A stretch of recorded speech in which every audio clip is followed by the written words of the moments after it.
शांति। 1 जून 2026 बाबा के महावाक्य। मीठे बच्चे, बाप की श्रीमत है, इस पुरानी दुनिया से अपना मुख मोड़ लो। जीवन मुक्ति के लिए तुम दैवी मैनर्स धारण करो। प्रश्न: कौन से मैनर्स बाप के सिवाय कोई भी सिखला नहीं सकता है? उत्तर: पवित्र बनना और बनाना, यह है सबसे बड़ा दैवी मैनर्स। तुम घर गृहस्थ में रहते पवित्र रहो, यह शिक्षा एक बाप ही देते हैं, दूसरा कोई दे नहीं सकता। तुम बच्चों का बेहद का संन्यास है। तुम इस पुरानी दुनिया को ही बुद्धि से भूलते हो। तुम जानते हो, पवित्रता की धारणा से बाकी सब मैनर्स स्वतः आ जाते हैं। गीत: आज अंधेरे में है हम इंसान। ओम शांति। बच्चों ने गीत की एक लाइन सुनी। एक तरफ है सारी दुनिया, भक्ति मार्ग वाले, और दूसरे तरफ हो तुम बच्चे, ज्ञान मार्ग वाले। वह भक्ति की सीढ़ी चढ़ते रहते हैं और तुम बच्चे फिर ज्ञान की सीढ़ी चढ़ते हो, भक्ति की सीढ़ी उतरते हो। बच्चे जानते हैं, आधा कल्प से भक्ति की सीढ़ी चढ़नी होती है। भक्ति भी पहले अव्यभिचारी होती है, पीछे व्यभिचारी बनती है। बिल्कुल ही अंधश्रद्धा में आ जाते हैं, कुछ भी नहीं समझते, गाते भी हैं हम अंधियारे में हैं। सतगुरु बिगर घोर अंधियारा। गुरु तो यहाँ बहुत है। अब सच्चा गुरु कौन है? साधु संत महात्मा भगत आदि सब साधना करते हैं अथवा याद करते हैं, शास्त्र वेद उपनिषद आदि पढ़ते हैं, फिर भी कहते हैं भगवान जब आए तभी आकर हमारी सद्गति करे। सद्गति दाता को ही पतित पावन कहा जाता है। अभी तुम बच्चे घोर अंधियारे में नहीं हो, तुम ज्ञान की रोशनी में आए हो।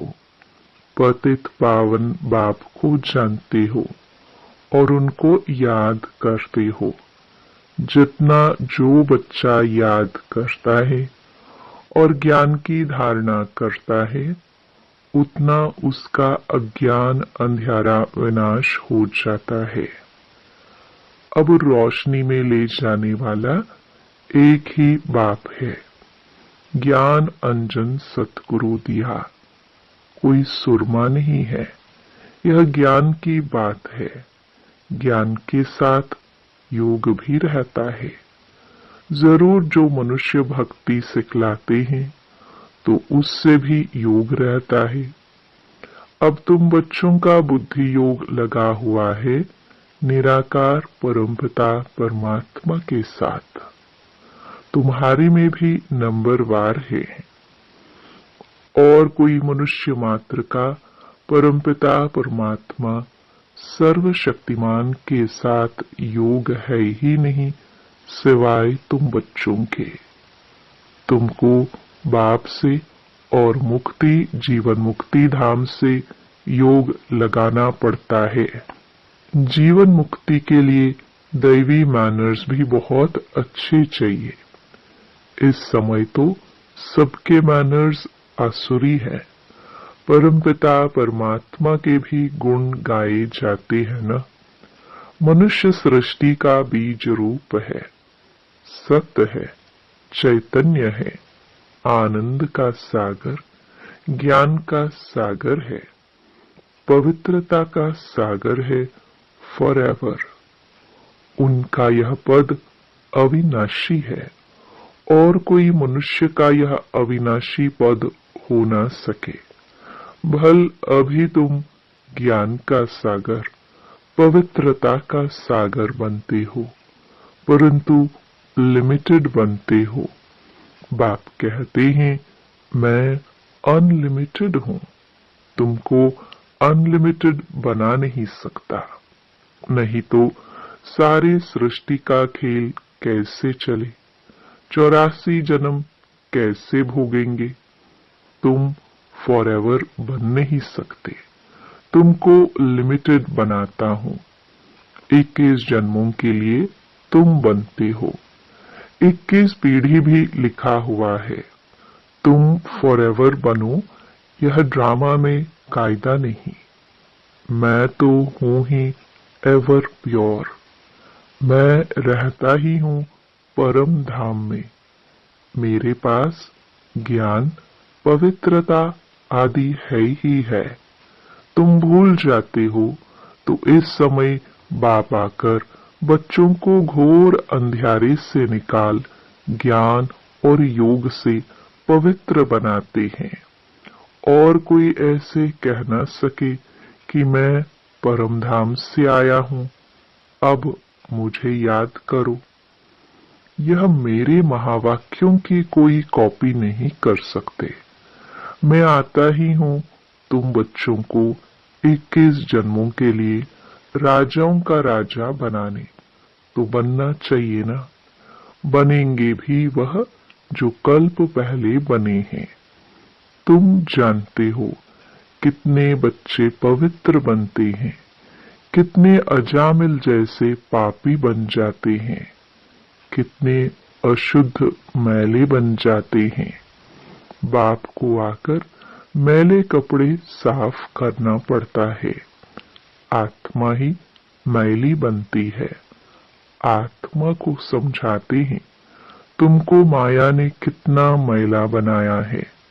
सिर्फ एक इस जन्म की बात नहीं, यह तो जन्म जन्मांतर की बात है। जो आत्मा को साफ करने के लिए लक्ष्य सौंप देता हूं। मुझे याद करो तो तुम्हारी आत्मा जो बुझी हुई है वह इस योग से जग जाएगी। जितना जितना मुझ बाप को याद करेंगे। स्मृति दिलाते हैं तुमको हमने स्वर्ग में भेजा था, फिर माया ने मैला बना दिया है। अब फिर मैं तुमको स्वर्ग का मालिक बनाने आया हूं। मैं इस ब्रह्मा तन से शिक्षा दे रहा हूं। आत्मा से बात करते हैं, हे बच्चे लौकिक बाप की विस्मृति करो। देह सहित देह के सब संबंधी भूल कर मुझ अपने बाप को याद करो तो तुम्हारी आत्मा साफ होती जाएगी। फिर तुमको शरीर भी भविष्य में नया मिलेगा। फिर तत्व आदि सब नए सतो प्रधान हो जाते हैं। बाप कहते हैं अब इस पुरानी दुनिया को भूलते जाओ। मुझे याद करो तो तुम मेरे पास आकर फिर स्वर्ग में जाएंगे। यह पुरानी दुनिया है, इसमें कोई चीज बनाते हैं तो उस पर नया नाम रख देते हैं। जैसे नई दिल्ली, पुरानी दिल्ली कहते हैं। पुरानी दुनिया तो पुरानी है ना। अब तुम बच्चों का इस पुरानी दुनिया से बुद्धि योग बिल्कुल हट जाना चाहिए। हम आत्माओं का स्वीट होम व निर्वाण धाम है, वहां जाना है। अपने को आत्मा निश्चय करना पड़े। बाप कहते हैं मुझे याद करो तो अंतमति सोगति हो जाएगी। मनुष्य जो अनेकों को याद करते हैं, कोई किसी गुरु को, कोई श्री कृष्ण को। श्री कृष्ण आदि कहाँ गए यह कोई नहीं जानते, यह नहीं समझते। पुनर्जन्म में सबको आना है। यह रस्म रिवाज सृष्टि के आदि से चली आती है। सतयुग आदि में देवी देवताएं हैं, जरूर पुनर्जन्म वहां से ही शुरू हुआ होगा। पहले पहले है श्री कृष्ण फर्स्ट पवित्र मनुष्य, उनकी महिमा जास्ती है। लक्ष्मी नारायण की इतनी नहीं है, क्योंकि बच्चे पवित्र सतो प्रधान होते हैं, तो महिमा बच्चों की गाई जाती है। श्री कृष्ण की बहुत महिमा है, परंतु यह नहीं जानते कि कृष्णपुरी है कहाँ। वैकुंठ कहते भी हैं सत्युग को, फिर पता नहीं श्री कृष्ण को द्वापर में क्यों कह दिया है। वही चीज दूसरे कोई नाम रूप देश में आ ना सके, वही नाम रूप दूसरे जन्म में हो नहीं सकता। श्री कृष्ण तो सत्युग में था, तुम जानते हो। यह जगदम्बा जगत पिता जाकर लक्ष्मी नारायण बनते हैं। सतयुग को कृष्णपुरी कहा जाता है, अब है कंसपुरी। यह सब आसुरी नाम है। वहां थे दैवी सांप्रदाय, यहाँ है आसुरी सांप्रदाय। बाप बैठ बच्चों को संगम पर समझाते हैं। वह बाप है रचयिता। उनको कहा जाता है मनुष्य सृष्टि का बीज रूप, तो जरूर नई मनुष्य सृष्टि रचेंगे। तुम गाते भी हो, बाबा आप पतित पावन हो, इस पतित सृष्टि को आकर पावन बनाओ। पावन सृष्टि रच पतित सृष्टि का विनाश कराओ। बरोबर ब्रह्मा द्वारा पावन सृष्टि रच शंकर द्वारा पतित सृष्टि का विनाश कराते हैं। यह बातें और कोई नहीं जानते हैं। अभी तुम बच्चे बाप के साथ योग लगाते हो। तुम देखते हो बाबा मैले कपड़ों को सटका लगाते हैं, कोई तो फट जाते हैं, कोई टूट पड़ते हैं, कोई तो बहुत मैले अजामिल जैसे पापी हैं, जो बिल्कुल धारणा नहीं होती है। बाप कितनी अच्छी बातें समझाते हैं। मीठे लाडले बच्चे, मुझ मोस्ट बिलवड बाप को याद करो। मोस्ट बिलवड सुखधाम को याद करो। यह भी तुम अब जानते हो, दुनिया में कोई को पता नहीं। यह तो अब है अति दुखधाम। मनुष्य त्राही त्राही करते रहते हैं, एक दो को मारते रहते हैं, फिर कहते हैं भगवान रक्षा करो। यह जरूर मुख से निकलेगा। बाप तो लिबरेटर है, तुम जानते हो। बाप आए हैं हम बच्चों को इन पर्टिकुलर और सबको इन जनरल सुखधाम में ले चलने के लिए। तुम बच्चों में भी नंबरवार है जिनको यह नशा है। यह पढ़ाई कोई कम नहीं। पढ़ाते भी देखो किसको है। अजामिल जैसी पापात्माओं को पढ़ाकर स्वर्ग का मालिक बना देते हैं। तमो प्रधान तो सब हैं, उनको सतो प्रधान दुनिया में ले जाना पड़ता है। बच्चों को बार बार समझाते हैं कि यहाँ दैवी गुण धारण करने हैं। यहाँ तुमको एम ऑब्जेक्ट बुद्धि में है। यह पवित्रता के मैनर्स और कोई नहीं सिखाते। सन्यासी तो घर बार छुड़वाते हैं, यहाँ बाप कहते हैं तुमको घर बार नहीं छोड़ना है, तुमको तो इस पुरानी दुनिया को छोड़ना है। वह है हद का सन्यास, यह है बेहद का सन्यास। उन सन्यासियों को भी कितना मान मिलता है। साधु समाज गवर्नमेंट को भी मत राय देते हैं। आगे चलकर यह सन्यासी आदि भी तुम माताओं के चरणों में गिरेंगे। माताओं बिगर उन्हों का उद्धार नहीं हो सकता, क्योंकि तुम नॉलेज देते हो। बाकी चरणों में गिरने की बात नहीं है।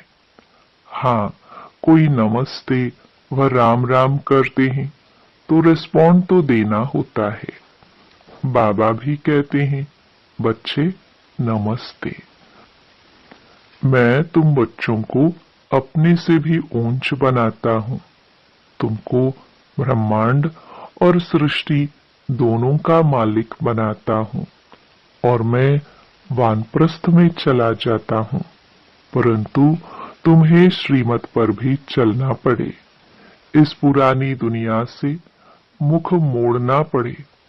राम रावण और सीता का खिलौना है ना। सीता रावण को पीठ कर देती है, राम को मुंह कर देती है। श्री कृष्ण का भी चित्र है, नरक को लात मार रहा है और स्वर्ग का गोला हाथ में है। बाप बहुत अच्छी रीति समझाते हैं, परंतु विरला व्यापारी यह व्यापार करे। बाप को अपना पुराना तन मन धन दे नया ले। यह बड़ा फर्स्ट क्लास इंश्योरेंस है। बाप कहते हैं तुम अपनी आत्मा पवित्र बनाएंगे तो फिर शरीर भी पवित्र मिलेगा। फिर तुम स्वर्ग की राजाई करेंगे। इसलिए उनको सौदागर जादूगर कहते हैं। पतित को पावन बनाना यह ईश्वरीय जादूगरी कहेंगे ना। बाप कहते हैं नरकवासियों को स्वर्गवासी बनाओ। कैसा फर्स्ट क्लास जादू है, इसमें प्राप्ति बहुत है। बाप कहते हैं राजाओं का राजा बनो, फॉलो करो। बाप बैठा है ना, यह अधर कुमार है, मम्मा कुंवारी कन्या है, तो फॉलो करना पड़े। वर्षा बाप से मिलना है।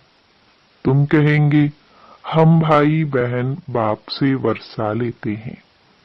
वैसे तो लौकिक रीति बहन को वर्षा नहीं मिलता है, भाई को वर्षा मिलता है। यहाँ तो तुम सबको मिलना है, क्योंकि तुम सब आत्माएं हो ना। बाप कहते हैं तुम सबको मेरे पास आना है। फिर तो यह भाई बहन का नाता भी टूट जाएगा। वहां है बाप और बच्चों का नाता।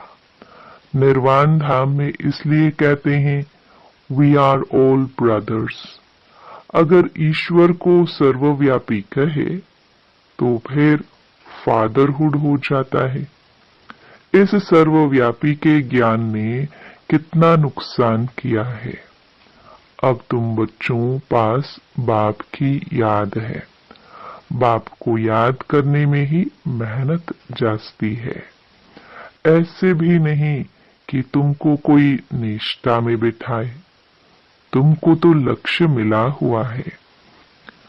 यहाँ तो तुम मुरली सिर्फ बैठ सुनाते हो। योग तो तुम्हारा सदैव रहता है। मुरली सुना, फिर चलते फिरते याद में रहना है। हम यात्रा पर जा रहे हैं, जितना हो सके याद में रहना है। 8 घंटा सर्विस करो, वह भी छूट है। बाकी टाइम देना है। मूल बात है ही पवित्रता की। तुम जानते हो यह है कांटों का फॉरेस्ट। एक दो को कांटा लगाते रहते हैं। अब बाप कहते हैं श्रीमत पर चलो। शिव बाबा भी बात करते हैं, ब्रह्मा भी बात करते हैं, परंतु तुम जानते हो शिव बाबा हमको पढ़ाते हैं, तुम स्टूडेंट्स हो। तुम कहते हो वह हमारा बाप भी है, टीचर और सतगुरु भी है। गारंटी करते हैं तुमको वापस ले जाऊंगा। ऐसे कोई गारंटी कर ना सके। यह बाप ही कहते हैं, गॉड फादर ही सुख देने वाला धर्म स्थापन करते हैं। उस बाप को कोई जानते नहीं है। अगर बाप को जाने तो बाप की प्रॉपर्टी को भी जान जाए।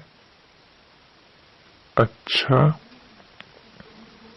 मीठे मीठे सिखिलदे बच्चों प्रति माता पिता बाप दादा का याद प्यार और गुड मॉर्निंग। रूहानी बाप की रूहानी बच्चों को नमस्ते। धारणा के लिए मुख्य सार। पहला, एम ऑब्जेक्ट को सदा सामने रख दैवी गुण धारण करने हैं। सतो प्रधान दुनिया में चलने के लिए पवित्रता के मैनर्स अपनाने हैं। बुद्धि से बेहद का संन्यास करना है। दूसरा, मोस्ट बिलवड बाप को और अपने सुख धाम को याद करना है। इस दुखधाम से बुद्धि का योग निकाल देना है। वरदान, सर्व के गुण देखने व संतुष्ट करने की उत्कंठा द्वारा सदा एक रस उत्साह में रहने वाले गुण मूर्त भव। सदा एक रस उमंग उत्साह में रहने के लिए जो भी संबंध में आते हैं उन्हें संतुष्ट करने की उत्कंठा हो। जिसको भी देखो उससे हर समय गुण उठाते रहो। सर्व के गुणों का बल मिलने से उत्साह सदा के लिए रहेगा। उत्साह कम तब होता है जब औरों के भिन्न भिन्न स्वरूप, भिन्न भिन्न बातें देखते सुनते हो, लेकिन गुण देखने की उत्कंठा हो तो एक रस उत्साह रहेगा और सर्व के गुण देखने से स्वयं भी गुणमूर्त बन जाएंगे। स्लोगन, बेहद के वैराग्य वृत्ति का फाउंडेशन मजबूत हो तो सेकंड में अशरीरी बनना सहज है। ये अव्यक्त इशारे सदा हर्षित रहने के लिए अपनी नेचर को सरल बनाओ, सहनशील बनो। अपने इस चेहरे को सदैव हर्षित बनाना, यह संगम युग की सबसे बड़ी गिफ्ट है। चेहरे पर कभी भी कोई परेशानी की रेखा ना हो। जैसे संपूर्ण चंद्रमा कितना सुंदर लगता है, वैसे अपना चेहरा सदैव हर्षित रहे। चेहरा ऐसा चमकता हुआ हो जो और भी आपके चेहरे से अपना रूप देख सके। इसके लिए अपनी नेचर को सरल बनाओ, सहनशील बनाओ। ओम शांति।